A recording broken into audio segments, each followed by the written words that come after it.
dans ce pays. Au cours de ces 3 années, j'ai toujours su que je ne resterai pas éternellement, mais que je rentrerai chez moi un jour. Et cette conviction a orienté mes décisions, mes attentes et mes actions. Être étranger ou pèlerin est une expérience très intéressante et révélatrice. Et 514 est précisément l'une des métaphores avec lesquelles la Bible fait référence au peuple de Dieu. 1 Pierre 2, 11 dit chers frères, je vous en supplie comme étrangers et pèlerins. Point. Oui, mon frère, vous et moi, bien que nous n'ayons jamais quitté le lieu où nous sommes nés ni quitté notre pays, nous sommes des étrangers et pèlerins par le simple fait d'être disciples du Christ. Étrangers et pèlerins, où, sur cette terre, sommes-nous des extraterrestres? Sommes-nous d'une autre galaxie? Non. Quand il dit que nous sommes des étrangers et des pèlerins, il ne dit pas que nous ne sommes pas des terriens ou de la terre. Nous sommes des êtres humains et, en tant que tels, nous appartenons à la terre où le Seigneur nous a placés dès le début. Mais ce que vous voulez dire, c'est que même si nous vivons sur cette terre et que nous sommes de la terre, nous restons néanmoins des étrangers parce que nous ne sommes pas du monde. Ici monde ne fait pas référence à la Terre ou à la planète, mais fait référence au système humain de vie. Sans Dieu, contrairement à Dieu, et à tout ce que cela implique. La culture du monde, les idées du monde, les coutumes du monde.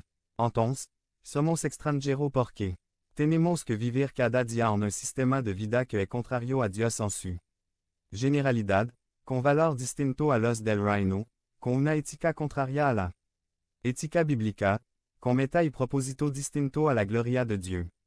Le Seigneur Jésus lui-même a dit que nous sommes dans le monde dans ce monde, dont nous parlons mais que nous ne sommes pas du monde. Et le Seigneur a prié pour que le Père ne nous éloigne pas du monde mais nous garde du mal. Notre citoyenneté est au ciel, mais un jour, le ciel et la terre fusionneront, à la venue du Seigneur. Dans le nouveau ciel et la nouvelle terre, et notre pèlerinage sera terminé et nous serons rentrés chez nous. Mais pendant que cela se produit, nous devons continuer à apprendre à vivre en tant qu'étrangers et pèlerins. Comment le Seigneur veut que son peuple vive son pèlerinage dans le monde. Pour commencer, un passage de l'Ancien Testament peut nous être très utile. Couvrant une époque où le peuple du Seigneur était en exil à Babylone et a reçu une lettre du prophète Jérémie qui lui donnait des instructions de Dieu sur la façon de vivre à cette époque du Seigneur, l'exil, tandis que le jour du retour arrivait. Pour donner un peu de contexte, nous devons dire que dès le début de la loi de Moïse, il a été averti que la peine maximale contre le péché d'Israël serait l'exil. Dieu expulserait de la terre, dans une sorte de purge, son peuple infidèle qui avait atteint la limite, et avec le temps, cela s'est produit, bien sûr, cela ne s'est pas produit immédiatement. Parce que Dieu est un Dieu lent à la colère et grand en miséricorde, mais le moment est venu après des années et des années de patience de la part de Dieu, et d'abord du nord, le royaume fut exilé par les Assyriens.